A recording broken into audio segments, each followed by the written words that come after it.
There's a tape recording, still sealed in an archive at Yale, of a man laughing, not out of joy. He's pressing a switch he believes is killing someone in the next room, and he can't stop laughing while he does it. Nobody has ever fully explained why. The man's name doesn't matter. What he was doing does. It was 1961, a few months after a Nazi officer named Adolf Eichmann went on trial in Jerusalem for helping organize the Holocaust. Eichmann's defense was simple. He was just following orders. A psychologist at Yale named Stanley Milgram watched that defense and asked a question that wouldn't leave him alone. What if that wasn't a monster's excuse? What if it was just true? What if ordinary people, put in the right room, would do the exact same thing? So he built a room to find out. A volunteer walks in, told they're helping test a new method for improving memory. A stern man in a lab coat greets them. In the next room sits another person, strapped to a chair, wired to electrodes. The volunteer's job is simple. Read a list of word pairs. Every time the other person answers wrong, flip a switch and deliver a shock. Each wrong answer, the voltage climbs. 15 volts, 75, 200, all the way up to 450, where the switch is labeled in small red letters, just one word: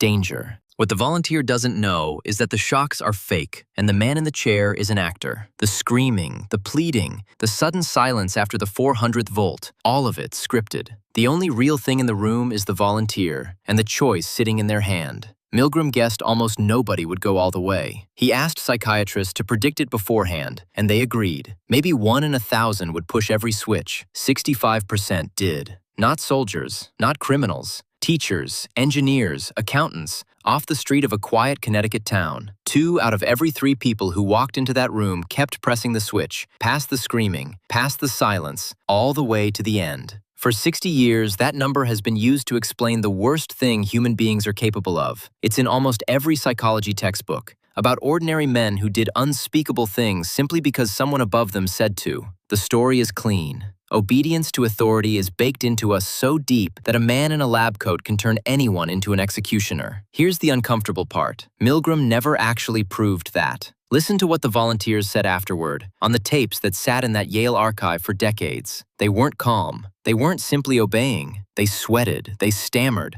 They laughed in that awful, nervous way people laugh when something has gone wrong and their body doesn't know what else to do with the feeling. Some begged the experimenter to let them stop. And when the researcher answered with one of 4 fixed lines, "Please continue. The experiment requires you to continue," most of the volunteers who kept going asked something first. Not, "Should I keep going?" They asked, "Is he going to be okay?" That's not the behavior of someone blindly obeying. That's the behavior of someone who has been told, by a man who sounds like he knows what he's doing, that everything is under control. In 2012, a researcher named Alex Haslam sat down with the actual transcripts, not the summary everyone quotes, and noticed the pattern. When the experimenter simply commanded the volunteer to continue, obedience collapsed. Almost nobody kept going for a bare order. But when the experimenter instead said the shocks were necessary, that the science needed it, that stopping now would ruin the results, compliance shot back up. People weren't surrendering to authority. They were being persuaded that they were doing something good. Years later, a British psychologist named Gina Perry tracked down some of the original volunteers to ask how they remembered that day. One man told her he hadn't thought of himself as obeying anyone. He'd thought of himself as a good participant, someone contributing to real science that might help people someday. He wasn't crushed under a command. He'd been given a purpose, and the purpose was doing the driving. That distinction changes everything the experiment supposedly proved. Eichmann's defense wasn't, "I was ordered and I had no choice." It was closer to,